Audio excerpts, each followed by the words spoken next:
Scott, why did Russia change its top military commander again in this war? Well, the situation changes. General Surovikin was appointed back in October at a time when the Russian military was in a very difficult position. They had overextended their lines. They had insufficient resources. The Ukrainians, backed up by tens of billions of dollars worth of Western equipment, were launching attacks that were having some success.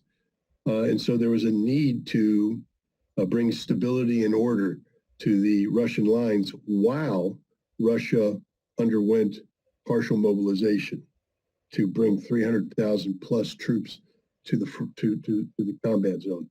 So that was the general's task, and he succeeded in admirable fashion. The lines were stabilized.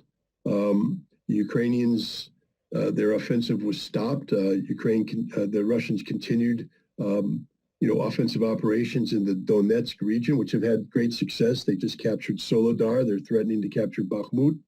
But now, and not only that, the General Surovikin oversaw an expansion of the air campaign that has destroyed the Ukrainian economy, destroyed it, absolutely destroyed it, and its ability to sustain conflict. It's not just about attacking civilian infrastructure, it's about attacking a nation's ability to wage war.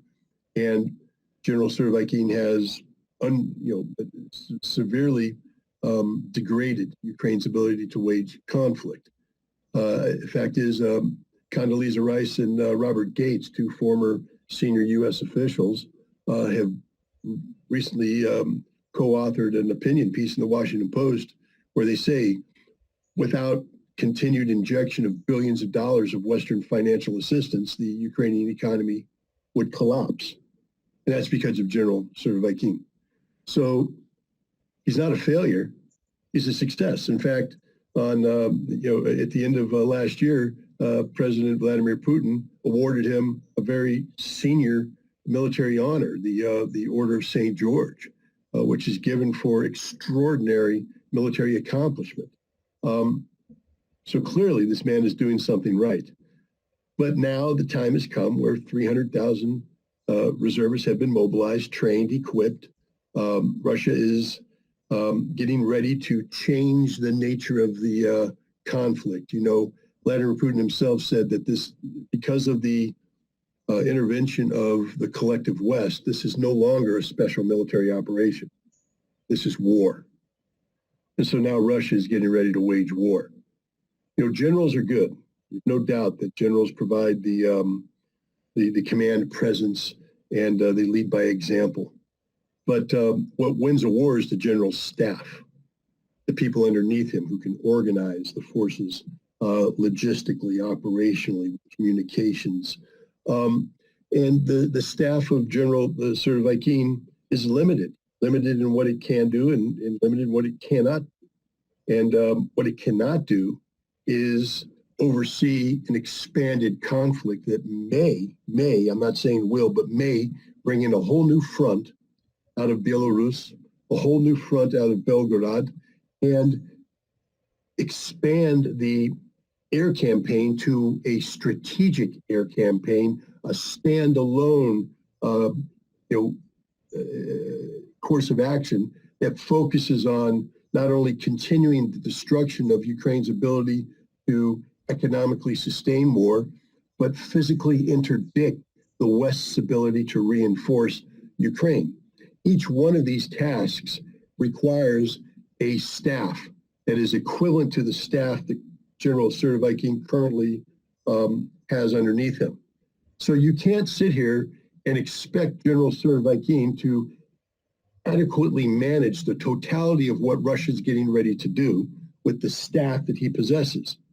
It's a good staff, but that staff is focused on a very limited objective. If you're going to expand the conflict, you have to expand the command and staff structure that supports the conflict.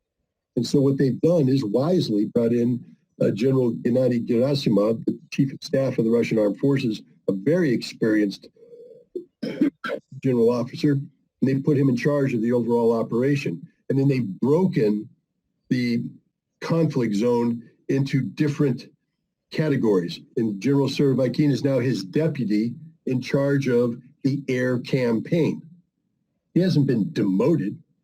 He's been rewarded for doing a very difficult job and doing it well. And now he's being reassigned so that his skill set can be maximized. This is what armies do when they're getting ready to expand the operation. You know, in the Battle of Stalingrad, there was a General Chuikov who commanded, I believe, the Soviet, I want to say 42nd Army. I could be wrong on this. And for a while, he was the center focus. He was the man. He was doing all the fighting, defending. But when the Soviets said, we are going to expand the nature of the conflict so it's beyond the city and now involves enveloping operations, it brought in a higher command structure. Does that, General Zhukov, does that mean that Chuikov was a failure? Was he demoted? Was he a disgrace? No, he was a hero.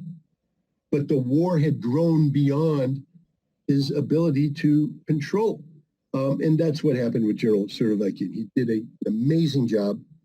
And now the war has expanded. And with it, the Russian command structure is expanding. And they're bringing in somebody who, as good as General Armageddon was, General Gerasimov's better. And he's better equipped and better trained and better prepared to provide adequate command and control over this expanded military operation that everybody anticipates is going to unfold in the near future. Scott, how this war gonna end? Because how Russia sees this as, I don't know what means victory to Russia. When they gonna end this war? Well, I mean, Russia's been quite clear what means victory. They've said it from day one. Demilitarization, that is the total destruction of the Ukrainian armed forces, and denazification, which now means the total destruction of the Zelensky government. That's how you win the war. And Russia's getting ready to win the war. When Russia finishes this current military campaign, I believe the Ukrainian army will be physically destroyed. That's demilitarization. Now, tragically, this means that tens of thousands, if not hundreds of thousands of Ukrainian soldiers are going to lose their lives. This is going to be a slaughter, a massacre. But they opted for this, so they pay the price. Now, part of this, I believe, this expanded military operation will include a dedicated strategic air campaign that will focus on destroying the nation of Ukraine, destroying it. There will be no viable functioning nation when this air campaign's done. And by destroying that, you will cause the political collapse of the Zelensky government. The Zelensky government will be no more.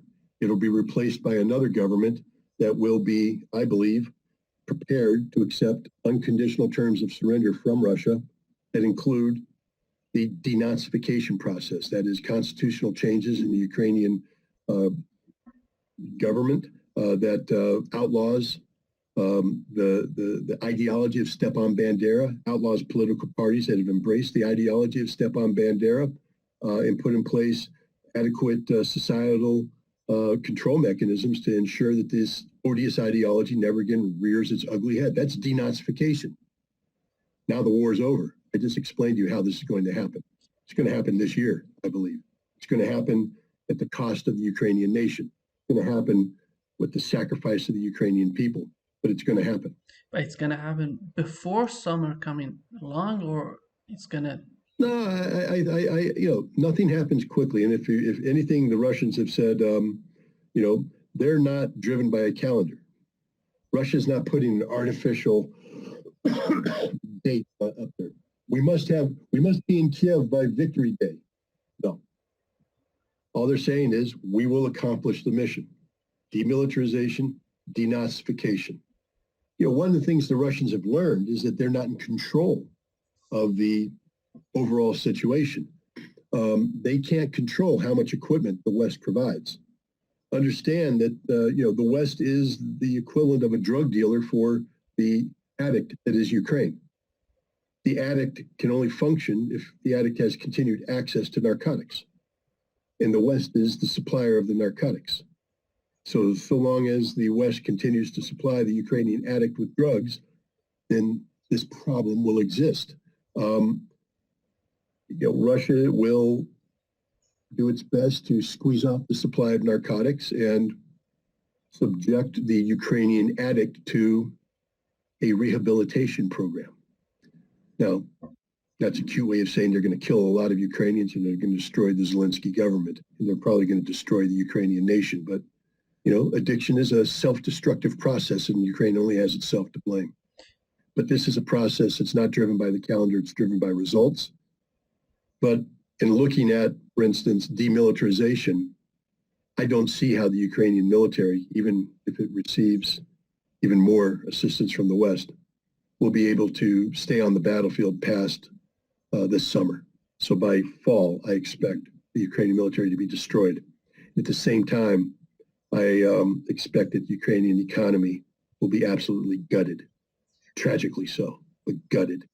And even if the Ukrainian government staggers into fall and winter of 2023, it won't survive the winter. Ukraine won't survive the winter. This winter has been tough. Next winter will be fatal. It's all over for Ukraine. The tragedy is that the Ukrainian people and their supporters in the West don't see this, don't recognize this. So they're going to continue this Wagnerian tragedy, believing that somehow through sacrifice there will be redemption. But there won't be. The only thing there will be is death, the death of Ukraine. Actually, the Ukrainian Defense Ministry the other day was giving an interview. He said that we are fighting, we are carrying out the NATO's mission, and we are shedding our blood. They're not shedding. So NATO's member should have, they have to provide us with weapons. How I found it so, I don't know. The first part admits that they're fighting a proxy war in Ukraine. The second part says that we are prepared to fight to the last Ukrainian. How? What's interesting is in July of 2022, the Center for Countering Disinformation, an entity that belongs under the presidency of Ukraine, published a blacklist. And I'm on the blacklist as a Russian propagandist. I'm an information terrorist, and I'm a war criminal. But one of the things that they listed 3 reasons why I was a war criminal and information terrorist. And the first one was that I was saying that the Ukrainian-Russian conflict was a proxy conflict between NATO and Russia. So I fully anticipate that the Ukrainian Minister of Defense will now join me on the blacklist, because he is obviously a Russian propagandist, because he is pursuing a pro-Russian narrative and saying and having the gall to say that Ukraine is fighting on behalf of NATO against Russia. I said the truth back then. Now Ukraine has no choice but to admit the truth, because they're in a desperate situation. They can no longer play games. They have to call NATO out, because NATO has set Ukraine up to fail. That's the tragedy of this whole thing. NATO and the West do not care about Ukraine. They do not care about the Ukrainian people. They don't care about the Ukrainian soldiers. They are more than happy to let them continue to die on the battlefield because the West will never support Ukrainian victory. I mean, they'll do it rhetorically, but they'll never give them the resources necessary, because simply put, Ukraine cannot beat Russia. It's physically impossible for a nation the size of Ukraine to defeat a nation the size of Russia. It just won't happen. But the West continues to, fool Ukraine into believing that's a viable mission. Go ahead and do it. But we know what the West's intent is. It's not to have Ukraine emerge victorious. The West has already said Ukraine will never be a member of NATO. Never. Never be a member of NATO. It's just not going to happen. And yet Ukraine thinks that somehow, if they continue to sacrifice, NATO will welcome with open arms. The European Union gives lip service to Ukraine joining the European Union, but the European Union can't absorb an economy that no longer functions. $1 trillion of damage to the infrastructure. It's going to cost even more than that to bring Ukraine back up, if it ever can be back up. So Ukraine will never be a member of the West. Never. Never, ever, ever. It isn't going to happen. And yet the Ukrainians continue to die, believing that somehow it is going to happen. It isn't. The West is sacrificing Ukraine for the sole purpose of harming Russia. That's all. They don't want to help Ukraine. They don't like Ukraine. They want to destroy Ukraine. And that's what's happening. And finally, the Minister of Defense of Ukraine is saying the truth. Hey, guys, we're doing your dirty business. And you know, it's not a dirty business that just happened. Remember, Angela Merkel, Hollande, the former French president, Poroshenko, all say that the Minsk Accords of 2014, 2015 were a sham. A sham. They didn't want peace. They wanted war. They wanted to buy time so that NATO could train a Ukrainian military that would be capable of confronting the pro-Russian separatists or rebels in the Donbass and liberate Crimea, meaning war, war, war. That's what the West wanted from day one. This was a proxy conflict from day one. The proxy conflict predated Russia's decision to intervene militarily on February 24th. It predated the 2014 fighting in the Donbass. It predated the decision to invite Ukraine in 2008. It goes back to the lies told by the West to then Soviet President Mikhail Gorbachev that NATO would not expand if Russia left East Germany.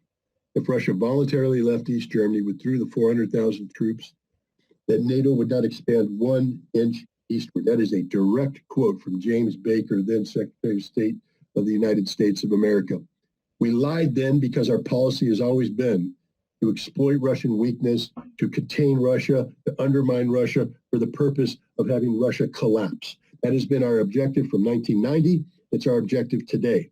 And we're using Ukraine as the sacrificial lamb to achieve that objective. Unfortunately for Ukraine, Russia isn't playing that game. Russia's not rolling over. Russia's winning. Russia's going to win. Russia will prevail. The West will fail, but Ukraine will die.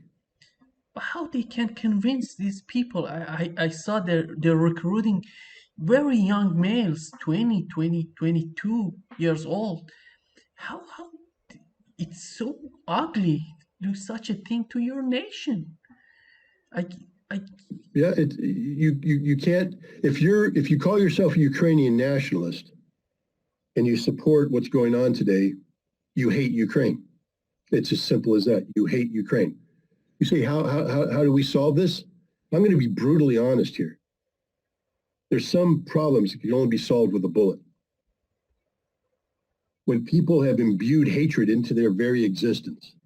And remember, the Ukrainian nation is defined by its hatred. The modern Ukrainian state is defined by its hatred towards Russia.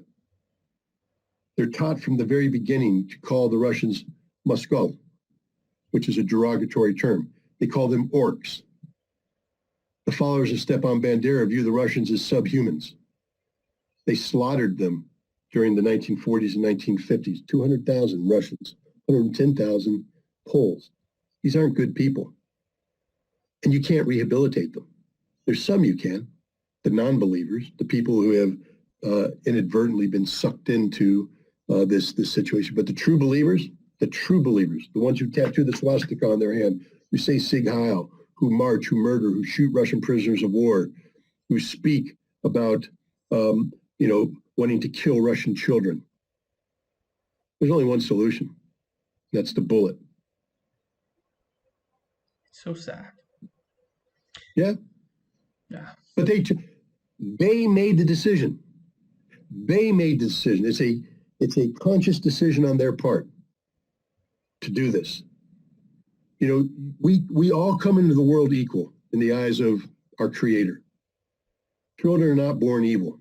Children are born innocent.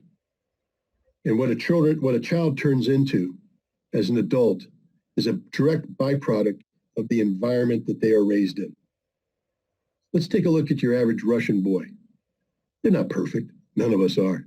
No boys are perfect. We all know that. Boys are little devious little creatures growing up, but we're not evil. We want to do good. You give a boy a chance. If somebody falls on the ground, will the boy laugh, or will the boy go over and try and help the person up and assist them? And generally speaking, they will seek to help because they're programmed to do good. And your average Russian boy, young man in uniform, wants to do good. They don't want to hurt people. I mean, if called upon to fight, they will fight very well. But when they capture a Ukrainian, they treat them with respect as a human being. They offer a cigarette. They offer water. They treat the wounds. They say, do you want to have a phone call home? Not to mock their loved ones, but to give them the solace of knowing that their loved one is alive and will live and will survive this war. What did Ukrainians do? They kick them. They mock them. They shoot them on sight, or they beat them up, put them in a cell, torture them even more. When they call the family to brag about killing people, about torturing them.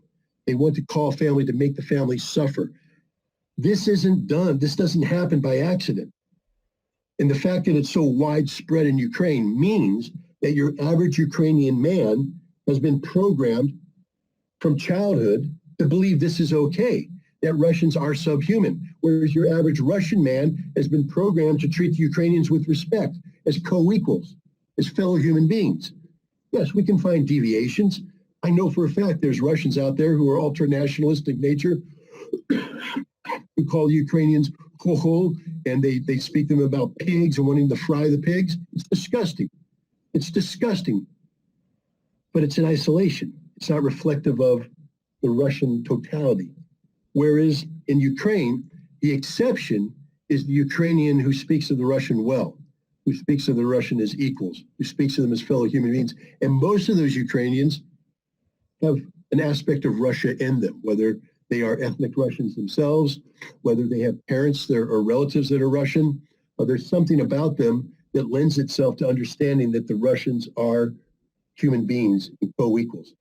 But the other Ukrainians, the nationalists, the ultra-nationalists, they've been programmed from very young to hate Russia and everything about Russia, and therefore torturing a Russian, taking an ethnic Russian, taping them up to a pole, pulling down their pants, painting their face green, and mocking them, leaving them exposed to the elements to suffer is okay, is okay. There's Ukrainians here in the United States who say, it's just a pat on the butt. It's not a big deal, meaning when they spank these people, it's just a pat on the butt. It's a huge deal. It's a human rights violation, and it just shows a mindset that treats these people as something less than human. And when you have that in the head, how do you get it out? When the brain is so infected, how do you change it? And under Khrushchev, because this isn't the first go around with Russia against this ideology. In the 1940s, late 1940s and early 1950s, the Banderist movement, the Organization for Ukrainian Nationalists, was engaged in large-scale resistance against the Soviets in Ukraine, in Poland too. They were defeated. Thousands of them fled and created diaspora communities in Canada and the United States and Australia and elsewhere, where this Bandera ideology festers today. Today, 60 miles away from me in Ellenville, New York, there's the Heroes Park, where they have a statue of Stepan Bandera and 4 other Nazis, people with blood of Jews, Poles, and Russians on their hands. They call them heroes. Every summer, the Ukrainian youth gather there, Ukrainian American youth gather there. They wear uniforms that are direct replicas of the Nazi uniform. They have the Nazi salute. They carry the portrait of Bandera, flag of Azov. These are Nazis in America. They're sick people, mentally ill people. They exist in Canada as well. In Canada, it's even more mainstream. Their deputy prime minister, Chrystia Freeland, is a Nazi. She was raised as a Nazi. And she's there today promoting Nazi ideology in support of Ukraine. So it exists here. Russia militarily defeated this ideology in the 1950s. Those who didn't flee were imprisoned and subjected to political reprogramming. And then instead of serving a 25-year sentence, or a 10-year sentence or a 15-year sentence, they were released, paroled, brought back into society, and said, look, it's over. The past is the past. But it wasn't over for them.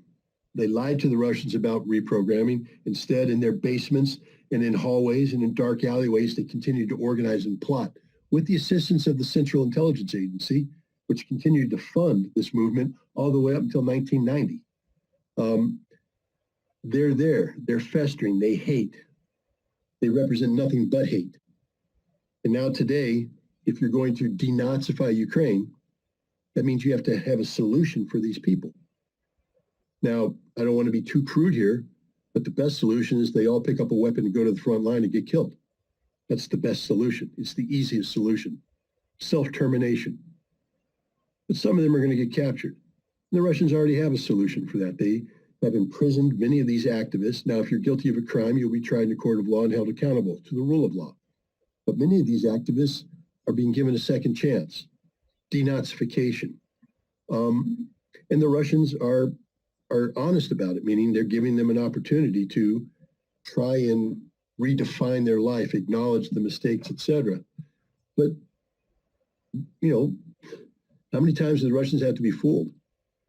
You know, are the people that are denouncing denazification doing so because they truly believe in renouncing the hateful ideology of Stepan Bandera? Or are they doing it to survive? Will they say anything just to get out of the situation that they're in?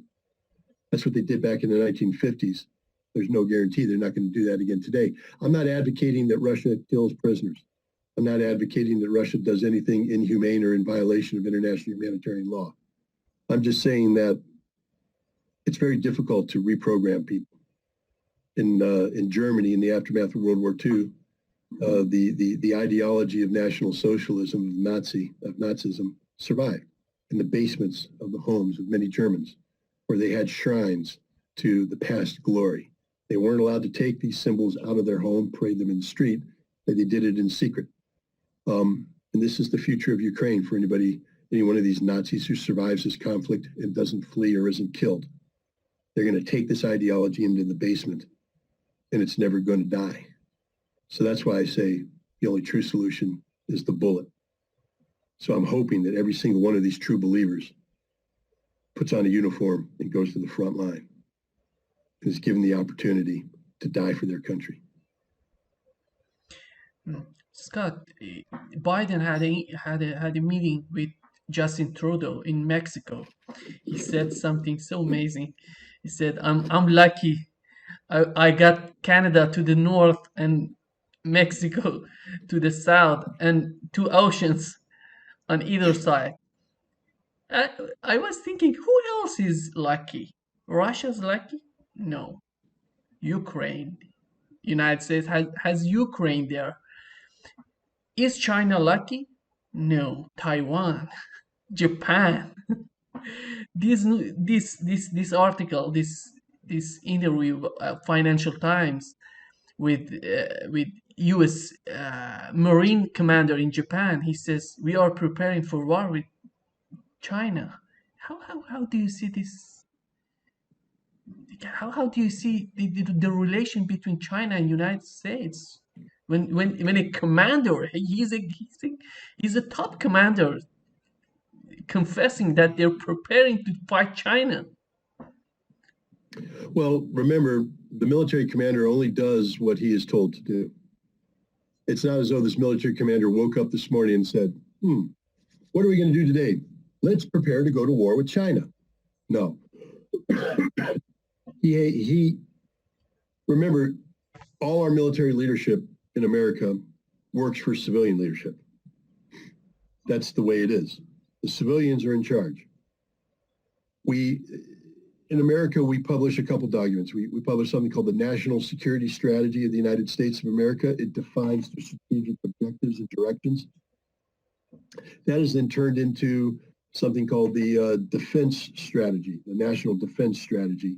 And that takes these broad objectives and further breaks them down to various services.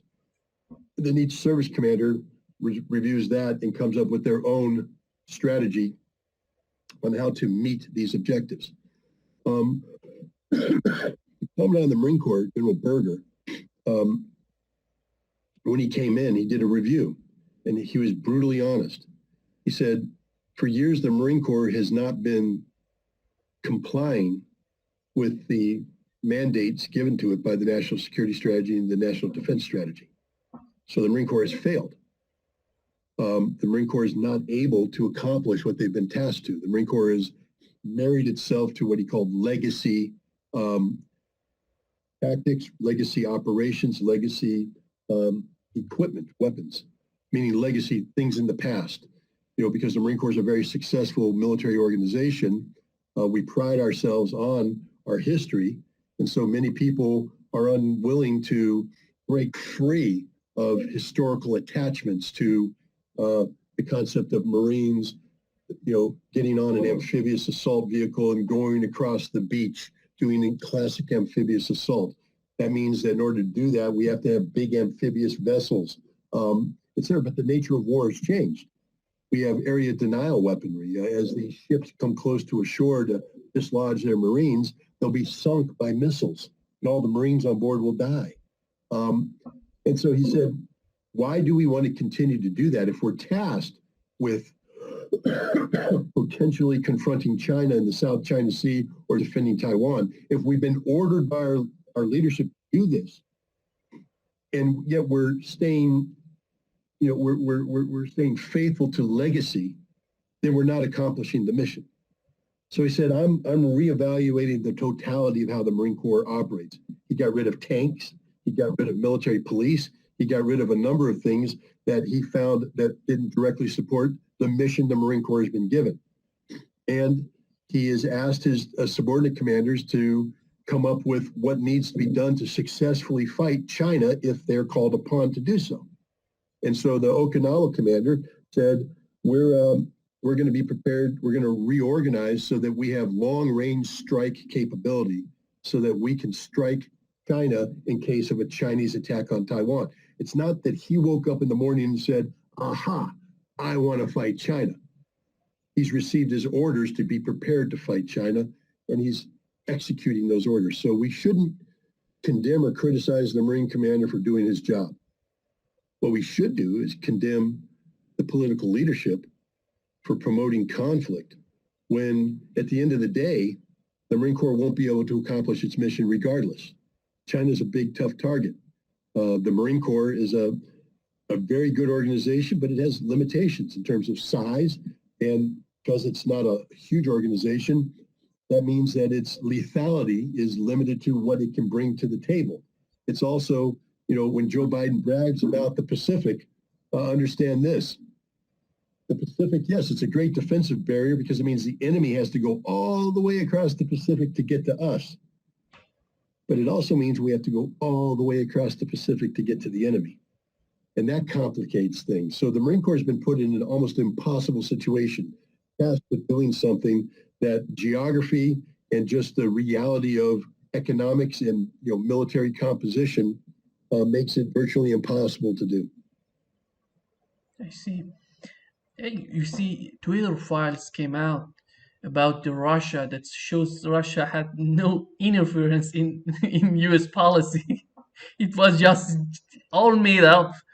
And how I wonder how many hours mainstream media spend on Russia. Russia is doing this, doing that, and finally nothing's come out. Well, what's interesting is it's something I've known all along. I mean, back in 1998, I was hired by NBC News, be one of their on-air expert analysts, and I got to work very closely with their production team. Tom Brokaw, who was the head, national news corps, talking head, all of their producers, and I did it for 6 months. And what I realized afterwards is that NBC works for the U.S. government, just plain and simple. The NBC is not about telling the truth. NBC is about spinning a story in a way that benefits the United States government. That's it.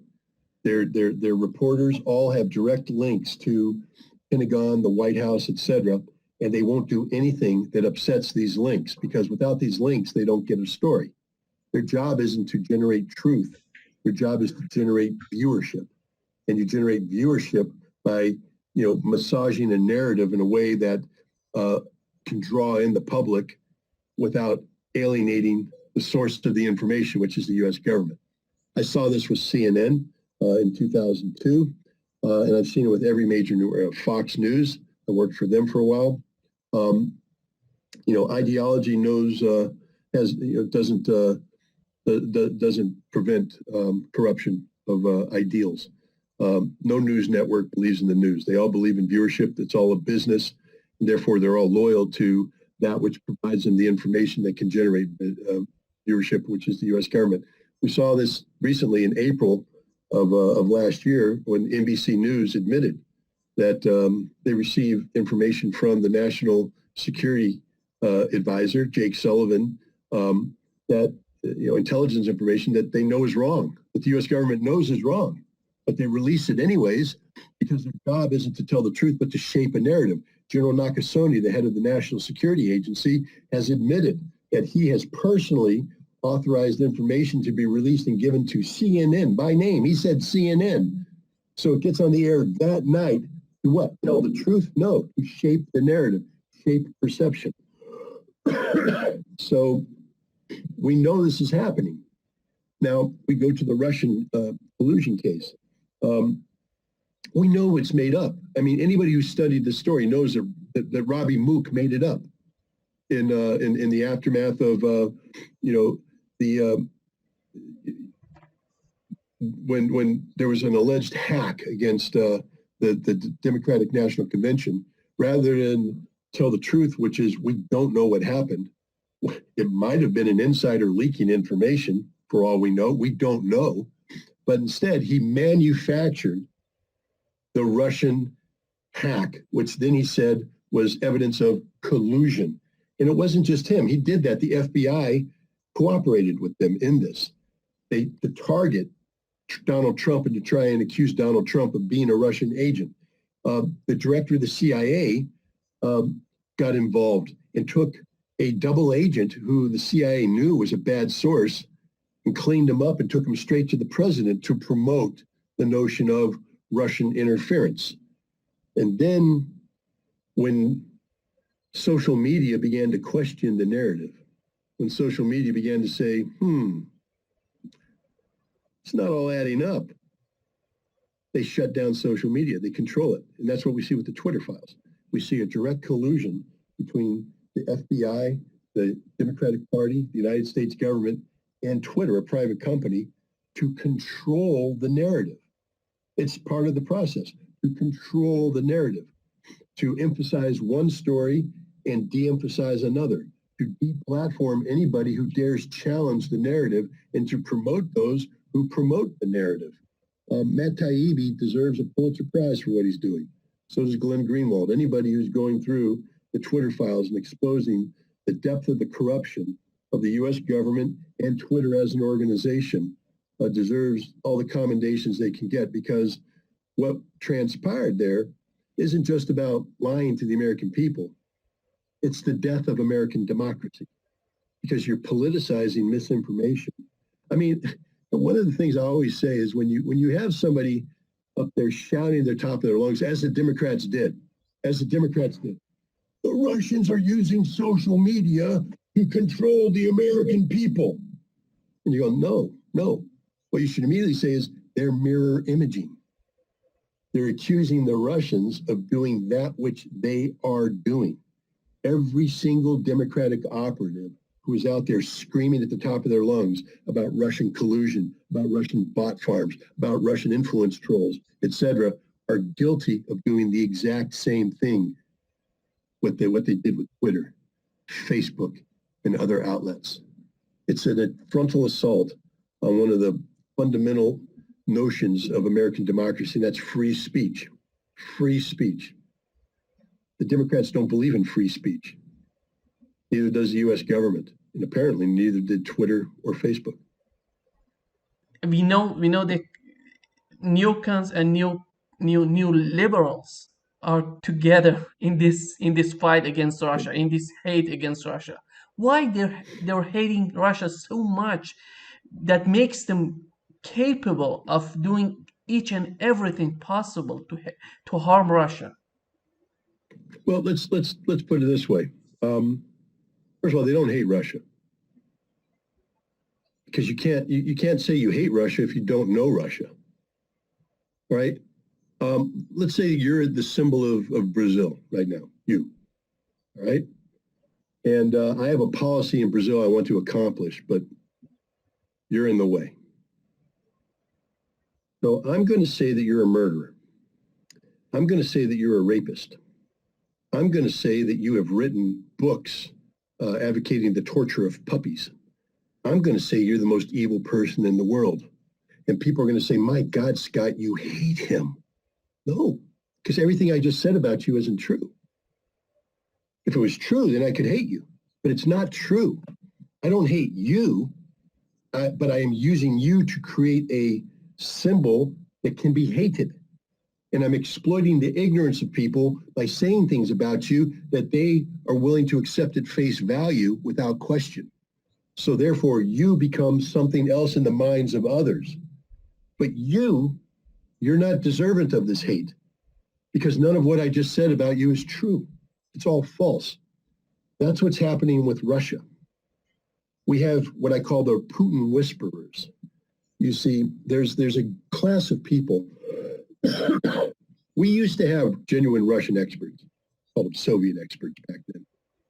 But people who studied the Soviet Union, studied Russia linguistically, culturally, historically, not for the purpose of falling in love with Russia, actually for the purpose of going to war with Russia. But, you know, the old adage, know your enemy as you know yourself. It means to be honest, to know your enemy honestly, to know them as they truly are. It took a lot of time. It took a lot of effort. I was one of those people. I didn't get the benefit of the decades of experience that some of my mentors did. But, you know, I was trained as, you know, to understand Russia, not to hate Russia, to understand Russia, understand the Soviet Union, not to hate the Soviet Union. All this training was done in preparation for war. So I would have to kill these people, but I wasn't doing it based upon ignorance. I was doing it based upon a legitimate, detailed knowledge and understanding of the enemy.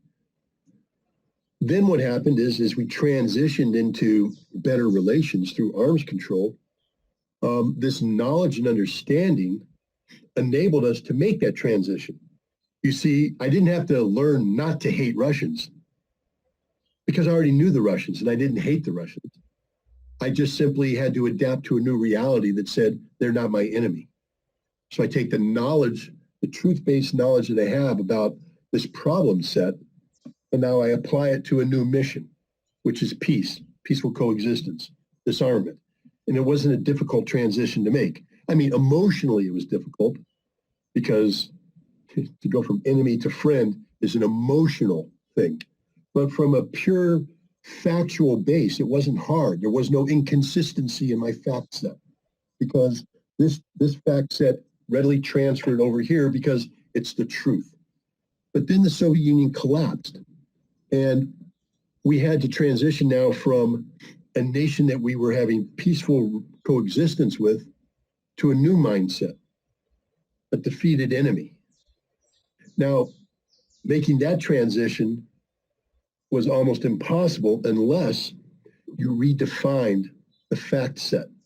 And that's what a lot of people did. They said, this is no longer the Soviet Union. So all you Soviet guys, I remember I applied in 1992. I did an interview with the CIA at the invitation of a senior CIA person. He said, why don't you come back and work with us on Russia?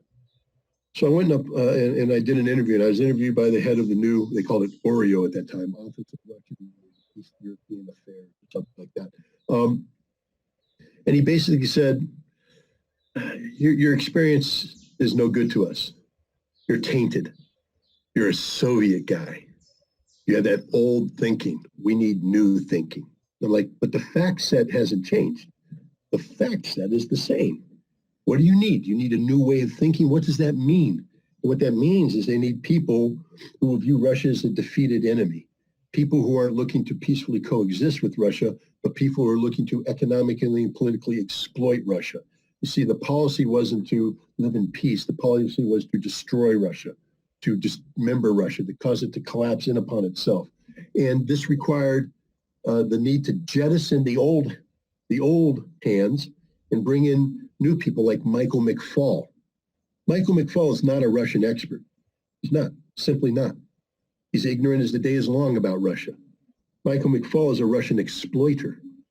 You know, he cut his teeth on, the early Yeltsin years. He was one of the people that worked with the National Endowment for Democracy and other entities to breathe life into the viability of Yeltsin, to create the myth of Boris Yeltsin, which was little more than a vehicle for American control of Russia.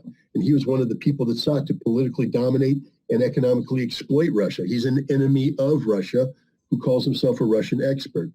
The same thing is with this whole cast of characters that we call, Russian experts. I call them Putin Whisperers. People like Fiona Hill, with her quaint little British accent, looking harmless because the second Americans hear a British accent, they melt and think that automatically it translates into she must be intellectually sound. She's not intellectually sound. What she is a fake, a fraud. She's somebody who wrote a PhD thesis that about Vladimir Putin and autocracy and dictatorship. Vladimir Putin is not an autocrat. He is not a dictator. What he is a completely different kind of Russian leader than Boris Yeltsin was. He's a Russian leader who isn't willing to allow his country to be exploited, attacked and demolished by outside powers. He's a Russian leader that believes that Russia should stand on its own 2 feet and move forward. Is he perfect? No. Is everything he does, wonderful? No. But he's a million times better than Boris Yeltsin was. And what the United States wants to do is get rid of Vladimir Putin, who's very inconvenient to us, and replace him with a new Boris Yeltsin. In order to do that, we can't talk about the reality of Russia. I mean, most Americans, and today, we live in a nation that's undergoing its own economic difficulties. You don't have to travel too far away from where I live to find the Rust Belt, the old cities and towns that thrived during the age of industrialization, but have now suffered. Factories have closed down, businesses have shuttered, entire parts of the town is comprised of decaying homes where nobody lives and nobody will live. Reduced tax bases, which means reduced services. We've got problems here. If we did an experiment in the Rust Belt and we went back to say, let's pick 1999, and it had an American stand in front of one part of the city and took that picture, and then took that same picture, 2000, 2001, 2023. And then we did those, that card trick where you take images like we did as kids, where you draw stick figures that are running, and you go, and it looks like they're moving. Do that, and you'll see the American city or town decaying before your eyes, rotting away. Now let's do the same experiment to a Russian city. Start 1999. Anyone, pick them. I don't care which one. Do the same thing. You're going to see a city coming to life, being rebuilt, invigorated, modernized. Vladimir Putin has done wonderful things for Russia. Whether you like him or you hate him, you got to admit this. You got to at least be truthful about it. But we don't want to have that conversation in America, because most Americans went, well, I like that kind of leader. Why don't we have that kind of leadership? What we have to do is attack Vladimir Putin.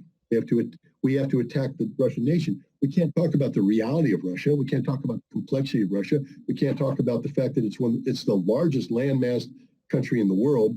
Therefore, multiple time zones, and the governing something of this expanse is complicated. So, the notion of a singular figure dictating everything is absurd. Russia's broken down into districts that have governors. The governors have a lot of power, and the governors further delegate that responsibility to, city mayors. Mayors have a lot of power. Decisions in Russia are made from the ground up. The up part, Vladimir Putin provides directives, a notion of the direction they want to head, but most of the time, those directives and the notion of the direction where they head come from discussions he's had with the governors and the mayors about what their needs are, what their wants are, what their capabilities are. And so a good leader listens to that and then comes up with a plan that they support and they move forward.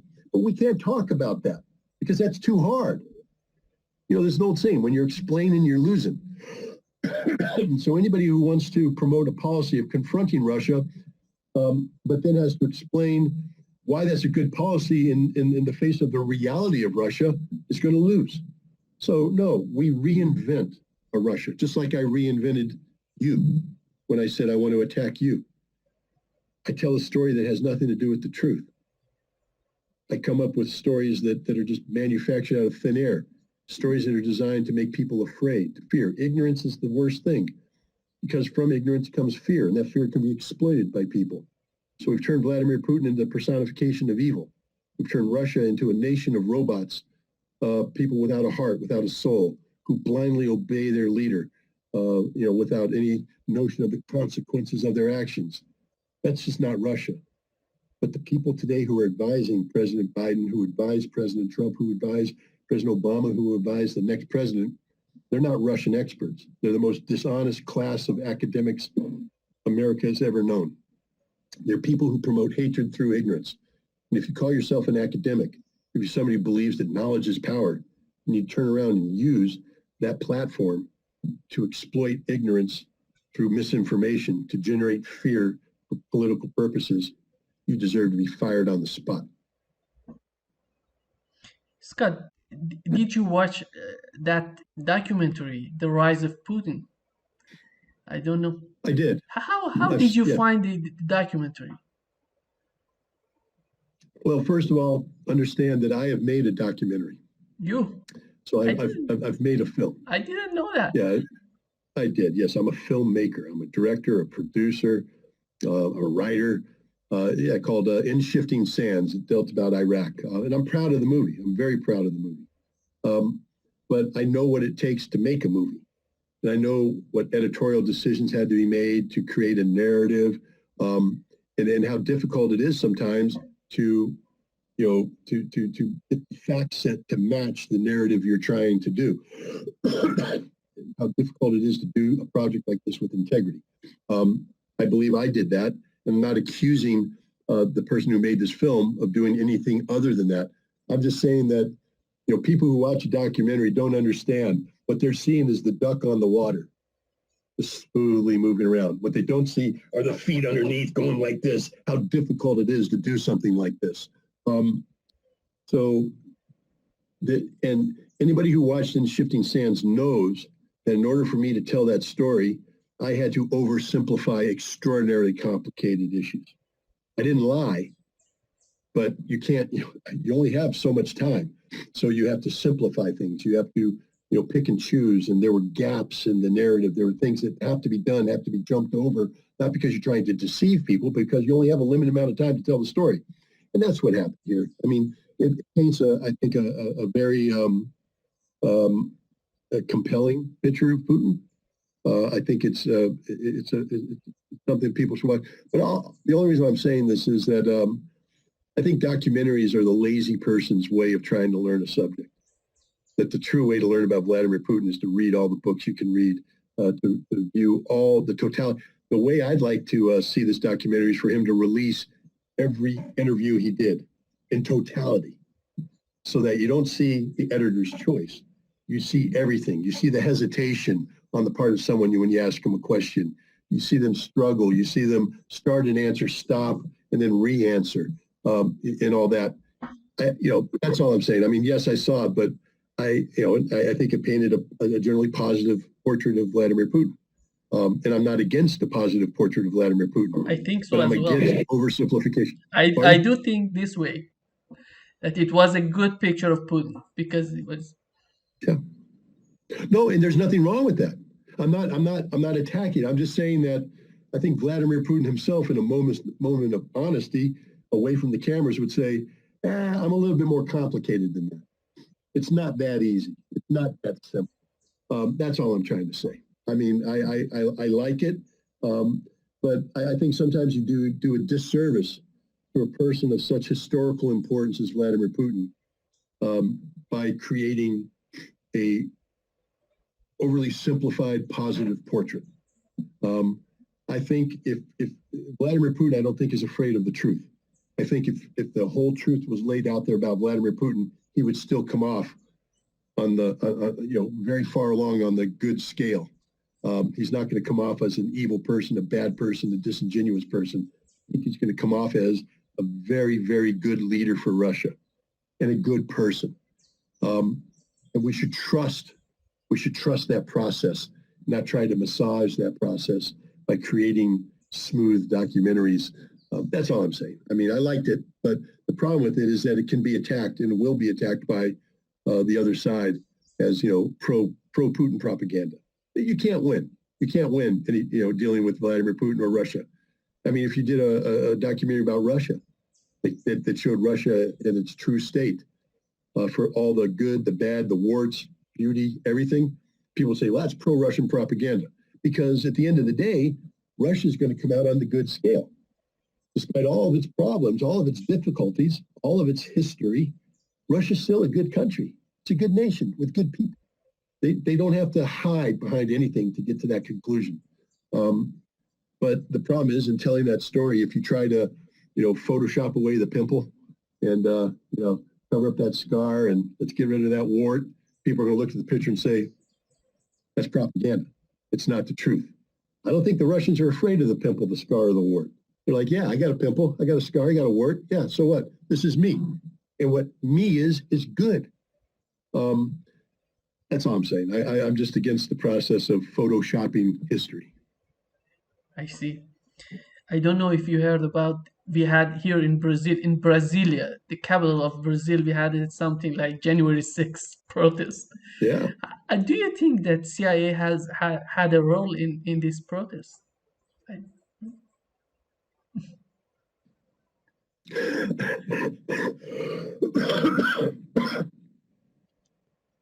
First of all, I don't have any proof. So, I can't sit here and say, I know something you don't know. I don't know anything. What I can say is this. The CIA maintains a station in Brazil. Okay, it's run by a senior case officer whose entire life is dedicated to carrying out the national security tasking of the U.S. government. A CIA case officer assigned to Brazil is not a friend of Brazil. He's a friend of the United States. He's there to promote the policies of the United States. He's not a diplomat. He might operate under diplomatic cover, but he's not a diplomat. He's a spy. His job is to run a human intelligence collection operation that is supported by parallel technical intelligence collection, whether it be signals intelligence or other variations of that theme. He's a spy. He's an enemy of Brazil, disguised as a friend of Brazil, with diplomatic cover, running a network of people whose job it is, stated straight up, to get Brazilians to betray their country by agreeing to spy on behalf of the United States. The CIA's job is to get you to betray your country by giving me the secrets of your country. That's the job of the CIA. I'm not making it up. We know what the job is. So the case officer is out there. Now, these case officers, depending on their age and their experience, aren't very good. And what I mean by that is they, human intelligence is a difficult target. You want to get close to people.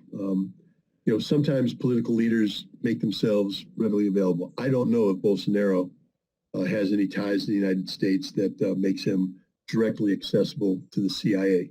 I don't know if Lula does. I know that the CIA has made it their mission to get close to either one of these two guys, both, so that they can understand what's going on and, if possible, influence them, either directly or indirectly. So you need to build a network of what they call access agents. If you can't get directly to Bolsonaro, and sometimes you don't want to get directly to Bolsonaro because you have to create the notion of deniability. Because if it's too easy to trace CIA money to the president of Brazil, the president of Brazil is not going to last very long. So you need cutouts. You need people close to him, and then you need people close to them. And then so you have to recruit a network of access agents. That's hard work, very hard work, because Brazil's got a counterintelligence organization that's probably trying to prevent that very thing from happening.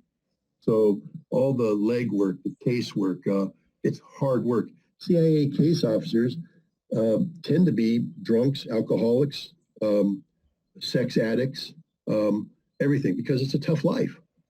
And they end up getting drunk, facing prostitutes, and then they're called upon, hey, how many people have we recruited today? I got to get my numbers up. So they go out and they find a taxi driver. And the taxi driver says, yeah, every once in a while I drive this woman who dresser for the wife of this politician who sometimes meet with Bolsonaro. Oh, so they hire the taxi driver to tell them stories about what this woman hairdresser says about this, and then they turn those stories into fiction that they sell. They get money to pay the taxi driver, but they put some of that money in their own pocket because they lie. This is what they do. The CIA is corrupted from the very bottom. What I'm trying to say is when you have thousands of disaffected Brazilians camped outside of the Brazilian Ministry of Defense, chanting pro-Bolsonaro things, the CIA knows about this. And so they went down there, and I'm sure they recruited some taxi drivers, some truck drivers, some prostitutes, some fruit vendors, something like that. They were aware that this was happening. Doesn't mean the CIA was controlling it. I don't have any evidence of that. I think this was the same dynamic that exists here in the United States. Brazil is a nation that's deeply divided politically. And the division has manifested itself in a way that neither side wants to talk to each other. They hate one another. They dislike one another. So the Bolsonaro supporters don't trust the Lula supporters, and the Lula supporters don't trust the Bolsonaro supporters. And what invariably happens when you lose faith and trust in the government, you lose faith and trust in all of the institutions, to include the electoral system. So you begin to automatically say that the system is fraudulent. We saw that here in the United States. I'm not saying that there's evidence of fraud. There's suspicion of fraud. And, there was a Baker report written a while back about mail-in ballots in the United States. And what it said is, while using mail-in ballots does not in and of itself mean fraud will happen, the system itself is conducive to fraud, therefore it creates the perception of fraud. So even if you have a mail-in ballot system that works flawlessly, no one's going to trust it because the perception of fraud will always exist. So anytime you have an election that hinges on mail-in ballots, people will view it as fraudulent, especially people who don't trust the party that won. So that's what happened here in the United States. We have people driven by a political leader, Donald Trump, who told them that the election was fraudulent, and they were able to convert their anger over their perception of fraudulent, not necessarily the reality of fraud, but the perception, into political action that led to the January 6th riot. I think that happened in Brazil. Bolsonaro called the election a fraud. His supporters believed him. The perception of fraud existed. I'm not saying there was reality. I think most observers say, no, the election was okay. It was done properly. Yeah. But that doesn't matter. There's a perception of fraud. They don't want to believe that it was done properly because they disagree with the outcome. And because they're not willing to work with the other side, they wanted to forcefully overturn the results. And what you got was the January 6th type moment. I don't think the CIA is sophisticated enough to run something like that. Remember, all the CIA case officers in Brazil is a bunch of drunk, drug-using, prostitute-using losers. And I mean that seriously. These are guys who spend their career lying for a living, and that creates sort of an internal rot. They're not sophisticated enough to run that kind of operation. That kind of operation comes from the nation itself, which tells you something. Brazil, like the United States, is fundamentally broken. Yeah, exactly it is. And Scott, let's talk about the last question about the Julian Assange. Do you think that US gonna drop its charges against Julian Assange? Is there any chance out there? Oh, I hope so. I hope so. Let me put it this way. If I've lost faith with the American judicial system and the American court system a long time ago. But I believe in the possibility of justice. And if Julian Assange was actually brought to an American courtroom and these charges were put up before an American judge who respected the rule of law, respected the Constitution, these charges would be dismissed. Dismissed. Julian Assange would be freed. I think that there might be some people in the Justice Department who understand the risk of bringing him in. Also understand that the closer this comes to the potential of his deportation and arrival here in the United States, the more the American mainstream media is forced to reflect on what's about to happen. A journalist is about to be prosecuted for exercising the very same free speech rights that they possess. That if Julian Assange is prosecuted, they all are subject to prosecution. And so I think for the first time, these mainstream media outlets are saying, whoa, whoa, whoa, whoa, whoa. That's why you're seeing people at the top start to say, no, no, no, you should free Assange, free Assange, free Assange.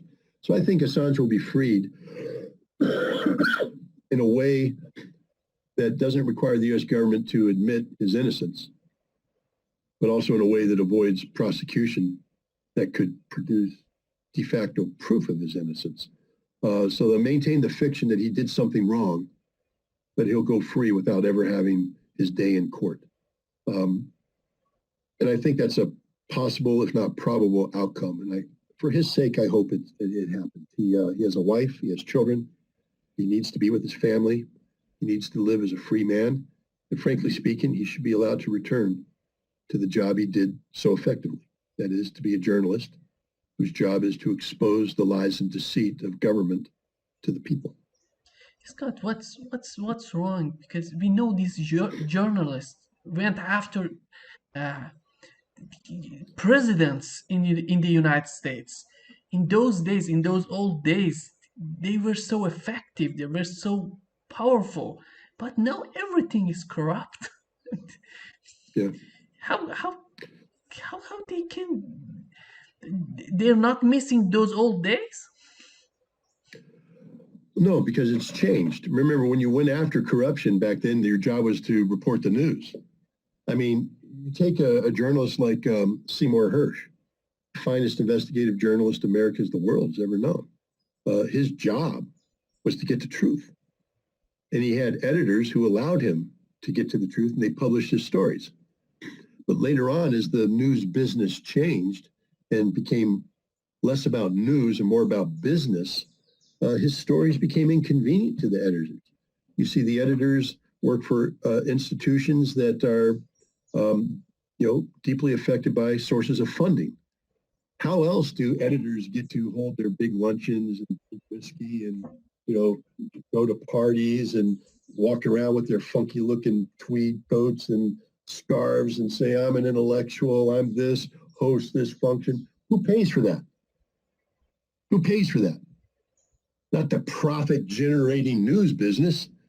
Who pays for that is somebody underwriting it, because all of that is a tool to create perception, to shape public perception.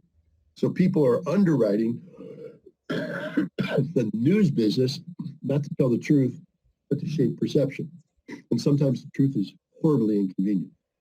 This is why people like Sy Hersh, when they tried to find the truth about Abu Ghraib, when they tried to find the truth about Iraq, about what's going on in Iran, about what's going on in Afghanistan, started hitting their heads against brick walls, because the publishers were being told by the people who fund the publishers, we don't want that story.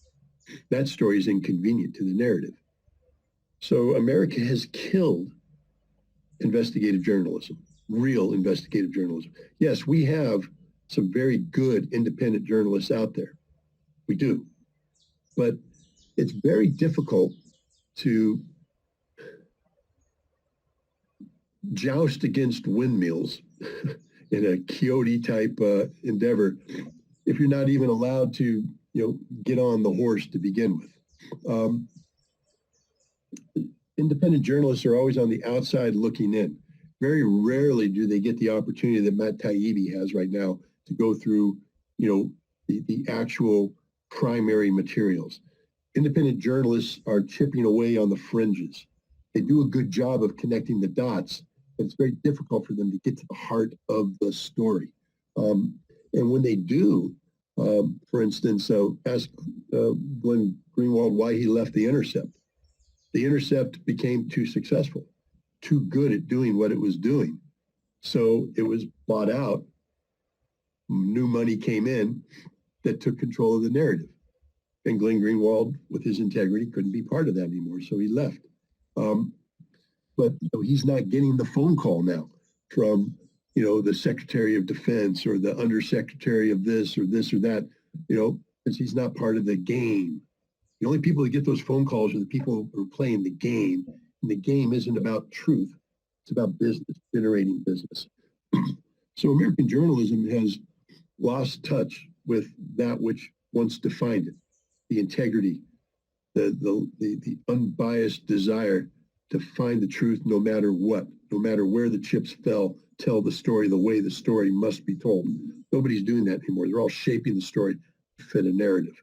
But even then, they recognized that if Julian Assange was successfully prosecuted for doing the same job they do, but doing it better, and that's why they were so angry at him. You see, Julian Assange was better at the job of journalism than they were. His sources were better. His documents were better. And he had the courage to publish things that they wouldn't publish. So they hate Julian Assange. They hate him. And if he could be prosecuted in England far away, they'd be happy with that. They were happy with what was going on with the Swedes. Now to bring him to American shores and bring him up where the First Amendment will be attacked, will attack all of them as well. So I think that's why we're seeing a change in heart, not because they all suddenly woke up imbued with a desire to become integrity-infused journalists. No, they just don't want to be prosecuted by the U.S. government for receiving a phone call in the middle of the night from somebody who's, releasing information that they're legally not allowed to.